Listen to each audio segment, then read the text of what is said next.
doctor Richard Augusto Concepción Carguancho. César Augusto, tome asiento. El ingeniero Delgado le va a preguntar. ¿Ha venido corriendo, doctor? ¿Y se ha abrochado bien la corbata? Usted tiene 2 apercibimientos por infracciones a los deberes de función. Explíquenos qué pasó ahí, doctor. Todos muy buenos días, señores consejeros. Respecto al primer apercibimiento, fue un apercibimiento cuando he sido juez especializado en lo penal en la ciudad de Talca. El motivo básicamente es por haber dado una libertad provisional. Bueno, en ese momento yo di la libertad provisional porque es el proceso... ¿Cuál era el caso? Era un proceso por el delito de violación contra la libertad sexual, violación a menor de edad. Pero bajo mi punto de vista, en ese momento consideré de que el consentimiento era relevante entre 18 y 14 años, para considerar pues de que no había delito, o al menos había un error de prohibición, como se manejaba en ese momento. En ese momento, quiero precisar que no había, el pleno jurisdiccional del año 2008 todavía no había salido, en donde, digamos, este pleno definió prácticamente de que el consentimiento es relevante para que no haya delito, como funciona como una excepción del pena el consentimiento. ¿Y qué edad tenía la víctima? Tenía 15 años en ese momento. Y en ese momento, bajo mi punto de vista, analizando el caso concreto, consideré de que había consentimiento y de que ese consentimiento era relevante. Obviamente que por ese motivo se me aperturó. ¿Tenía declaración de la víctima? Sí, exactamente, existía una declaración. Pero el otro motivo por el cual también se me apertura en este caso fue porque no había, era una libertad provisional, que lo había resuelto de inmediato. ¿Cuál era, digamos, el tema?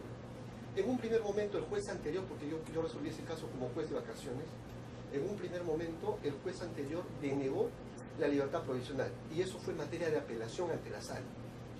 Posteriormente, el mismo procesado solicita la libertad provisional, y yo como juez de vacaciones concedo la libertad provisional en ese caso, considerando de que habían nuevos actos de investigación, prácticamente, y de que el consentimiento en ese caso era relevante. El motivo por el cual se me aperturó fue por haber resuelto sin antes haber esperado el resultado del primer caso, es decir, que se ha resuelto la libertad provisional. Y yo hice mi descargo correspondiente, pero bueno, se me puso medida disciplinaria en ese momento. Porque acá en el Consejo estamos viendo que los jueces de vacaciones se apresuran mucho en resolver estos casos y muchas veces cometen pues arbitrariedades. Con todo respeto, señor consejero, en ese momento yo consideré que el consentimiento era relevante. Tenía como antecedente el pleno jurisdiccional o un pleno de la ciudad de Arequipa, en donde se aplicó el error de prohibición. En ese momento, como le decía, no salía todavía el pleno del año 2008.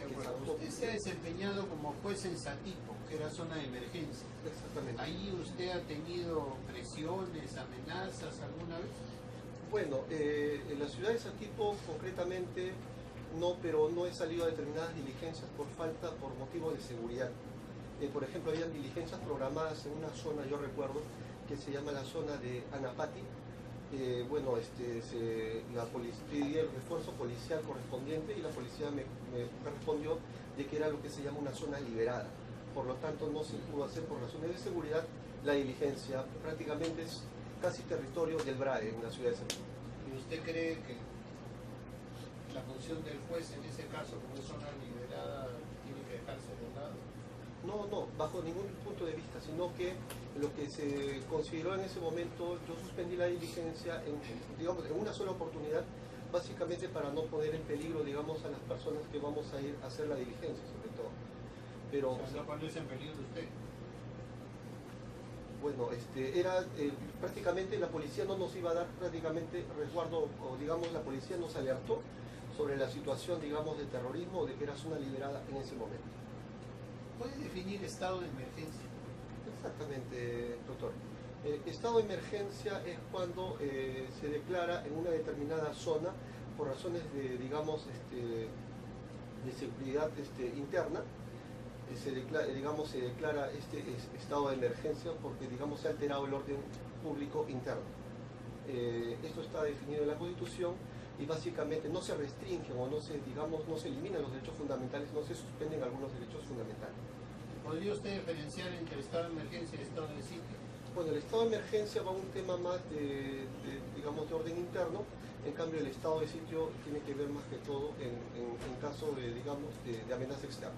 Pero pues, el estado de sitio también puede ser por problemas internos, ¿no? Básicamente, doctor, es el estado de sitio es por razones de seguridad externa.